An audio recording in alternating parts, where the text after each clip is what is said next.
Leessa turee har'is ayyaana rakkoon qabu hin ta'a. Kanaaf yeroo keenyatti fayyadamuudhaaf daddafeen dubbisa.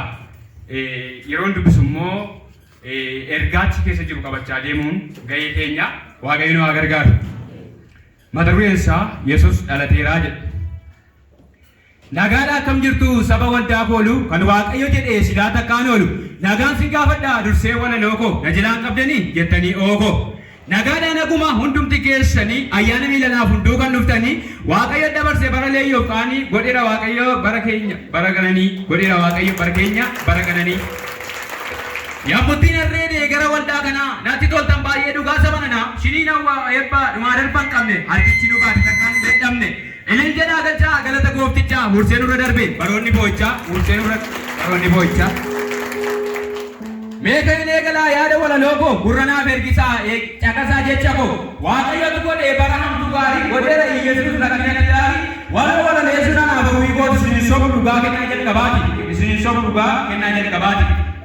Furiin ilmaan namaa hin turuun dhalata gaaffiin ilmaan namaa fudhisuma furmaata raajiin dubbatame kakuu faa keessa hubbataa tungalee gara isaa qabeessa godina buntaraa eegee yeroo isaatti daandii ol geessu gaafasiin cufamti daandii ol geessu gaafasiin cufamti.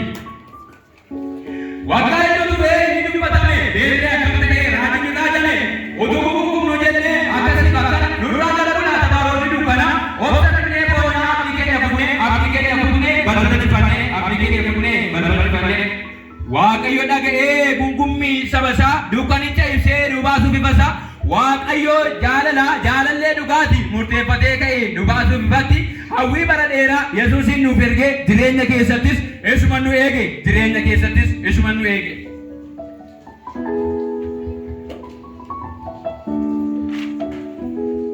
Maariyaam hafuuraa yammutti ulfoofte jechuun ollee hunduu waliin wal gaafate jabaddu beetarii maanni waanti qaanii jedhanii utuu isaan kana mammaakanii dhalateera Yesuus Beetlehem keessatti harka fuuchaa guddaan ta'eera achitti harka fuuchaa guddaan ta'eera achitti.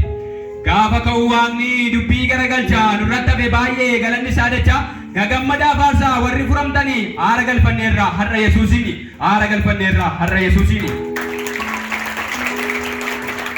Waaqayyo jaallatee nuuf erge ilma isaa baduu keenya jibbee nu oolchuuf badiisa jaalalleen akkasaa eessattuun argamu baraama baraatti maqaan isaa jajamu nurraa baheen numu gochaan isaa danoome hiyyeessi karaa isaa jara nan duroome hiyyeessi karaa isaa jara nan duroome.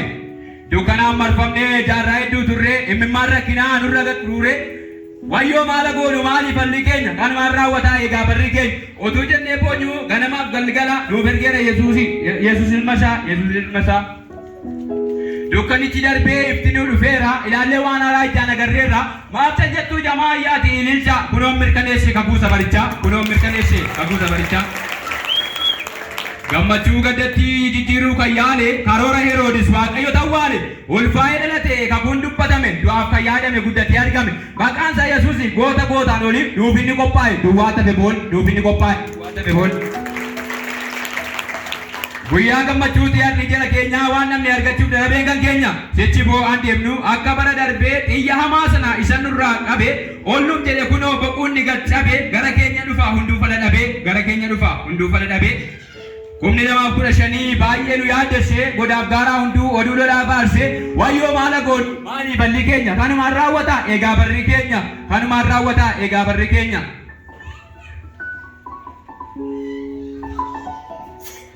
Qomoo warra kakuu hin danda'u duuti akka yeroo darbee hin gungumnu nuti gad baanee ol gallee nagaa labsaa deemna warra fagoof dhiyoo ergaa guddaa qabna gelloo rakkinaarraa tarkaanfannee ceenee Yesuusin lallabna duutin hin dandeenye Yesuusin lallabna duutin hin dandeenye. Egaa of ilaalla deemsaaf deebii keenya maal fakkaataa laata firiin hojii keenya Yesuus dhalateera jechuun afaaniin gatiin qabu beekaa yootti jiraatanii seeraaf abboommi isaa fiixaan yoo baasanii seeraaf abboommi isaa fiixaan yoo baasanii. Kanan taane taanaa jireenyatti hin jirru adda baafannu waan hojjechaa jiru aleelaati ilaalaa hojiin koo hamaadha moo gaarii siduu ka'aa deemuuf gooftaa na gargaari ati dabalami deemsa karaa kootti harka kiyya qabii nagalchi biyyatti harka kiyya qabii nagalchi biyyatti. Jabaadhaan jabaannaa harka wal qabanne seerota isaa eegnaa dubbii isaa jaallanne akka hin taane taanu ifa durrii keenya Waaqayyo cufee afaan diina keenya boo'ichaan gungumii bara aadaa deemu hamaan nu waraanuuf danda'ee naggaamu hamaan nu waraanuuf danda'ee naggaamu. Yaanni waaqaaf namaa yoomiyyuu gargari natti calaqqiftu fuulli keessan gaarii nagaan sin gaafadhaa deebi'ee lammaffaa waaqayyo goreera diina keenya fafa manni falli nagaa xinnaa guddaan marti ililin jettanii maal taatanii nettu ililin jettanii maal taatanii nettu. Ollaa bitaa mirgaa manatti waamaati waaqa galateessaa dhangaa baasaati nutti tole baay'ee maali barra kana waaqayyo ulfaadhu waan nu gooteef kan tokkummaadhaan kana bara kanaan sichi Iyesuus ta'eera seetanatti michi Iyesuus ta'eera seetanatti michi. Baay'ee sin jaalladhaa dhugaa hammaan oli waaqayyo galcheera seetanatti gooli waanan jedhuun qabu galatoomaa dacha garaa koo gammade al tokko ni ilcha maal ta'e hin jedhina adaraa goofticha maal ta'e hin jedhina adaraa goofticha.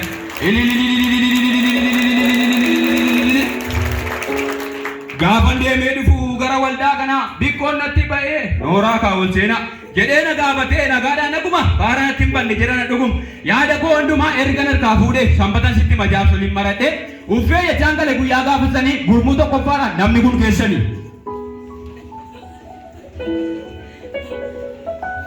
Paastar Masi nama gooftaan dhibe gaafa ni lallabu kan seexanni jibu waaqayyotu fide kunnoo dambiloollo walii wajjin taane seexanatti kello waaqatu nuuf kenne eebbisee yaajama maqaan waaqa kanaa ulfinaa jijama maqaan waaqa kanaa ulfinaa jijama. Yaa jaarsolii waldaa abbaan nu jiraadha guyyaadhaa balkansaa gooftaadhaaf hojjedha humna keessa waaqni dadhabbiif jabina hin baqsa waaqayyo sin duraa seexana waan waaqayyo jibbe jibbaan jaallatina yaada biyya lafaa tasan hirmaatina yaada biyya lafaa tasan hirmaatina. Ifa arganneerra nagaatti yadiinaa waadaa galan shaarree miti akka nama nuufoodee miti yerichi ganama barabarrammaatu isa wabiin nama ililleef galata illaan naaf isuma balballi cufamees isumaan banama balballi cufamees isumaan banama. Naan galle na dhibee kamitti geessanu harka fuuchaa fidaa ta'aatii meedanu maatii yesuus jedhan jettanii xallum aarsaa naafsitanii yesuus gooftaanuma hiyyeessaaf sooressaa yesuus dhalateera ifii ifeen dhaabne kunoo nu dhufeera ifii ifeen dhaabne kunoo nu dhufeera. Qodaa duwwaa fuudhee kan hambisu leeyyoo maal nutti fakkaataa dadhabbiin salaayyoo yartuu danuu godhee bara nama baasa hubataan kun galeef galata lolaasa hubataan kun galeef galata lolaasa.